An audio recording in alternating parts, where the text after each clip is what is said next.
बिस्मिल्लाहिर्रहमानिर्रहीम अस्सलाम वालेकुम। आप पाकिस्तान डेली न्यूज़ देख रहे हो। मेरा नाम है अब्दुल रहमान। नाज़रीन, आज 28 दिसंबर है।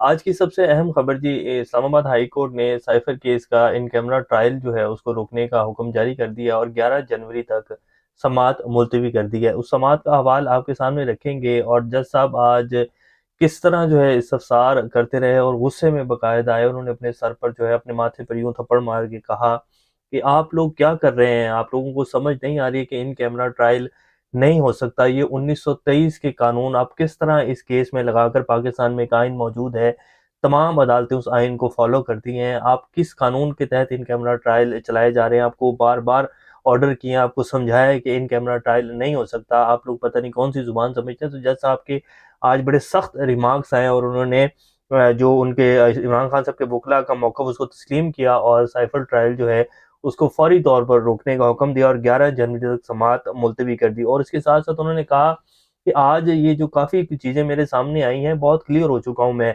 इसके साथ साथ सुप्रीम कोर्ट का जो फैसला है, आप लोगों को नहीं नज़र आ रहा कि सुप्रीम कोर्ट क्या कह रही है कि जो इस केस में शवाहिद जो दिए जा रहे हैं हुकूमत की तरफ से और जो इसमें मुद्दई हैं यानी कि एफआईए की तरफ से, वो नाकाफ़ी हैं। और इमरान खान के बारे में जो सुप्रीम कोर्ट के रिमार्क्स हैं उनको ज़मानत मिल चुकी है। आप फिर उनका जो है इन कैमरा ट्रायल किए जा रहे हैं। आप लोग बगैर बताए जो है गवाहान के बयानात, एक एक दिन में 12-12 गवाहान के जो बयानात हैं उनको कलमबंद किए जा रहे हैं। ऐसे कैसे हो सकता है? तो उन्होंने आज 11 जनवरी तक समाअत मुलतवी कर दी। अब जो उस समाअत का हवाल है वो आपके सामने रखते हैं। समाअत के आगाज़ में जस्टिस मियां गुल हसन औरंगजेब ने रिमार्क्स दिए कि मुझे कुछ तशवीश है जिस तरह कार्रवाई आगे बढ़ रही है, बंद दरवाजों के पीछे होने वाले ट्रायल से मुताल्लिक उठने वाले सवालात का जायजा लेना है। एक दो लोगों या खानदान के अफराद की मौजूदगी से भी ये क्लोज दो ट्रायल ही रहेगा। अटॉर्नी जनरल ने अदालत को बताया कि प्रोसिक्यूशन के 25 गवाहान का बयान रिकॉर्ड किया जा चुका है। 21 दिसंबर के बाद 12 गवाहान के बयानात मीडिया की मौजूदगी में रिकॉर्ड किए गए। अब मीडिया कौन है जो 2-3 खुद ही बंदों को उठाकर अंदर ले जाते हैं। जस्टिस मियां गुल हसन औरंगजेब ने कहा कि गुज़िश्ता समाअत के मुताबिक ट्रायल जेल में होगा तो ओपन होगा। अब सूरत हाल तब्दील हुई है कि jail trial in camera declare कर दिया गया है। इन कैमरा का सेक्शन 14 का ऑर्डर फील्ड में है। इसकी मौजूदगी में क्या हुआ? अदालत ने रिमार्क्स दिए कि हमने इस जजमेंट में ओपन ट्रायल को समझने की कोशिश किया है। क्यों नहीं समझते? 1923 में इंसानी हकूक, बुनियादी हकूक दुनिया को मालूम नहीं थे। ये मेरे सामने फर्स्ट इंप्रेशन का केस है। आप लोग किस तरह 1923 के कानून के मुताबिक जो है इस इन कैमरा ट्रायल को लेकर चल रहे हैं, आपको समझ नहीं आ रही है। बारहा आप लोगों को बताया, स्टेट की सेफ्टी कंप्रोमाइज़ नहीं होनी चाहिए। सुप्रीम कोर्ट का फैसला देखें, वो कह रहे हैं कि मटेरियल नाकाफ़ी, यानी कि सबूत जो आपने दिए हैं अभी तक इसमें नाकाफ़ी हैं, इसीलिए उन्होंने जो है वो भी ज़मानत भी दी है। अटॉर्नी जनरल ने कहा कि स्टेट का मौक़िफ़ है कि 3 ऐसे गवाह थे जिनका बयान नशर नहीं किया जाना चाहिए था। इन गवाहान के बयानात 15 दिसंबर को रिकॉर्ड किए गए, जिस पर जस्टिस मियां गुल हसन औरंगजेब ने कहा कि 12 दीगर गवाहान के बयान भी तो क्लोज़ डोर ही आप लोगों ने जो है रिकॉर्ड कर लिए हैं। आप समझते क्यों नहीं? हमने आपको समझाने की कोशिश की कि ओपन ट्रायल क्या होगा।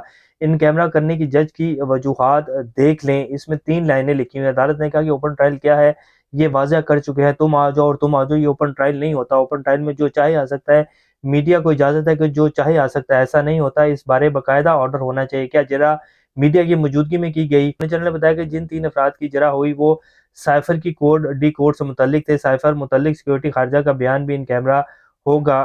अदालत ने कहा कि प्रोसिक्यूशन को कहना चाहिए था कि जज साहब 3 गवाहान के लिए इन कैमरा ट्रायल का हुक्म दे ताकि ट्रायल पर सवालात ना उठें। कभी कभी अच्छा भला केस होता है लेकिन जिस तरीके से चलाया जाता है खराब हो जाता है। उसके बाद जी प्रोसिक्यूटर राजा रिजवान अब्बासी ने अदालत में कहा कि साइफर इन कैमरा ट्रायल के खिलाफ दरखास्त काबिल समाअत नहीं है। इस मौके पर अटॉर्नी जनरल ने बताया कि साइफर ट्रायल के लिए 14 दिसंबर को हुक्म हुआ और 15 दिसंबर को ट्रायल शुरू हुआ। अगर अदालत चाहती है कि जरा ओपन हो तो हो जाएगी। अदालत ने कहा है कि ये अदालत नहीं कह रही, ये ज़रूरत है कि ट्रायल ओपन हो और पूरी दुनिया में भी ऐसा ही होता है। अटॉर्नी जनरल ने कहा कि यकीन दहानी करवाता हूँ कि इन कैमरा जरा सिर्फ इन 4 गवाहान की होगी। एक तो ये जो यकीन दहानी है ना, ये अटॉर्नी जनरल साहब जेब में लिए फिरते हैं। जब भी उन्होंने यकीन दहानी, जैसे उन्होंने सुप्रीम कोर्ट में यकीन दहानी करवाई कि जी लेवल प्लेइंग फील्ड दी जाएगी, अब वो यहाँ भी यकीन दहानी करवा रहे हैं। जैसे पहले भी इन्होंने यकीन दहानी करवाई, जब पहले अदालत की तरफ से ऑर्डर आया था कि जी ओपन ट्रायल होगा, तब भी यकीन दहानी करवाई थी कि जी ओपन ट्रायल ही होगा। अब दोबारा जो है वो कह रहे हैं यकीन दहानी करवाते हैं कि जी जो आप कह रहे हैं वैसा ही होगा। इन कैमरा जरा सिर्फ इन 4 गवाहान की होगी जो दफ्तर खारजा की साइफर सिक्योरिटी से जुड़े हुए। अदालत ने इस्तफसार किया कि ये 4 गवाहान दफ्तर खारजा के मुलाजमीन है, जिस पर अटॉर्नी जनरल ने बताया कि चारों गवाहान दफ्तर खारजा के मुलाजमीन है। चारों गवाहान साइफर ट्रांसक्रिप्ट करने और साइफर सिक्योरिटी सिस्टम से जुड़े हुए। इन मुलाजमीन का काम पूरी दुनिया से साइफर को डी कोड करना है। अटॉर्नी जनरल ने कहा कि साइफर सिस्टम कैसे काम करता है ये तफसीलात पब्लिक के सामने नहीं लाई जा सकती। 13 में से जो बाकी 9 गवाहान हैं इनकी जरा दोबारा कर लेंगे। अगर अदालत 13 में से 9 गवाह के बयान गलतम करार दे देती है तो दोबारा होंगे। अदालत ने वकील से पूछा कि आप अटॉर्नी जनरल की इस पेशकश पर क्या कहेंगे? गवाह के बयान दोबारा रिकॉर्ड कर लिए जाए, जिस पर सलमान अकरम राजा ने कहा कि हमारी सदा की अदालत पहले ट्रायल कोर्ट के इन कैमरा प्रोसीडिंग के ऑर्डर को देखे। मेरे पास पहले 3 गवानत के बयान के अदालती रिकॉर्ड की कॉपी है। वकील ने कहा कि सर्टिफाइड कॉपी तो पब्लिक दस्तावेजात होती है, जिस पर अटॉर्नी जनरल ने कहा मेरी सदा होगी कि इसे पब्लिक ना किया जाए। जस्टिस मियां गुल हसन औरंगजेब ने कहा कि मैं ये दस्तावेजात देखना चाहता हूँ, आप मुझे फौरी तौर पर फराहम करें।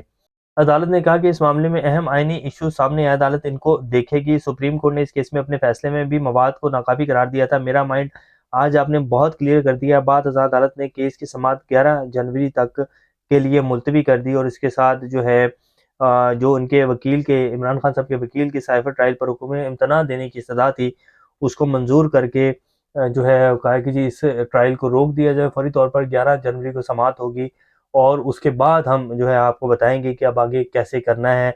तो ये जो कोशिश थी ना कि इमरान खान को तो 4-5 दिनों के अंदर उनको सजा दे दी जाएगी और इमरान खान को नायल कर दिया जाएगा, वो सारा मामला अब ठप हो गया। अब इस्लामाबाद हाई कोर्ट जो है वो उन्होंने रोक दिया, समाअत को रोक दिया और उसके बाद अब वहां से ऑर्डर आएगा तो साइफर केस भी फारिग है जी। जमानत तो इमरान खान की ऑलरेडी हो चुकी है और 1923 के कानून के तहत जो है वो करके इन कैमरा ट्रायल किया जा रहा है। ना मीडिया को आने दिया जा रहा है, ना इमरान खान के जो मेम्बरान है, फैमिली मेम्बरान है, ना इसी तरह शाह महमूद कुरैशी साहब के जो फैमिली मेम्बर्स हैं उनकी गैर मौजूदगी में गवाहान के बयान जो है उनको रिकॉर्ड करके बस जबरदस्ती और दबर गुजरनी के साथ जो है वो उनको सजा देने की कोशिश है, इसके अलावा कुछ नहीं है। तो साइफर केस भी फारिग हो जाएगा और ये जो एक कोशिश थी ना कि 4-5-6-7 दिनों के अंदर डेली बेसिस के ऊपर जो है उसकी समाअत करके इमरान खान को सजा दे दी जाए, इमरान खान जो है वो इलेक्शन लड़ने के काबिल नहीं रहेंगे, तो वो सारे का सारा मामला ठप हो गया है। तो अब ये जो लाहौर के हल्के हैं ना और खासतौर पर PMLN के हल्के, वहां से आपको शाम तक काफी चीखें सुनने में आएंगी और प्रेस कॉन्फ्रेंस की तैयारी भी शुरू हो गई होगी, जिसके ऊपर अभी आप थोड़ी देर में देखेंगे मरियम औरंगजेब आएंगी, उसके बाद कुछ और जो 2-4 तर्जुमान है उनके मुंह खोल दिए जाएंगे और फिर वो शाम तक प्रेस कॉन्फ्रेंस ही करेंगे कि ये क्या हो रहा है जी। एक मुजरिम है, उसने पाकिस्तान की सिक्योरिटी कॉम्प्रोमाइज की, उसने पाकिस्तान के ताल्लुकात जो है वो खराब कर दिए। ये इस तरह के बेबुनियाद बेधड़क जो है वो इल्जामात की बौछार होगी और उसके बाद फिर आप देखेंगे कि होगा कुछ नहीं। आइन और कानून के मुताबिक चलेंगे तो इमरान खान पर कोई चीज साबित नहीं कर पाएंगे, कोई ऐसा जुर्म नहीं है जो इमरान खान के ऊपर ये साबित कर सकेंगे जो इन्होंने लगाए हैं। और ये जी सूरत हाल है और इमरान खान जो है आप देखेंगे कि इलेक्शन लड़ने के लिए अहल हो जाएंगे। ये तो अभी नहीं कहा जा सकता कि इमरान खान साहब बाहर आ जाएंगे, उम्मीद तो बड़ी है कि आ जाएंगे। और जिस तरह हमारी अदालतें इलेक्शंस को लेकर और लेवल प्लेइंग फील्ड को लेकर और आइन को लेकर चल रही हैं, तो लगता तो है कि इमरान खान साहब इलेक्शन से पहले बाहर होंगे। अभी तक के लिए इतने, अपना और ख्याल रखिएगा। अल्लाह हाफिज।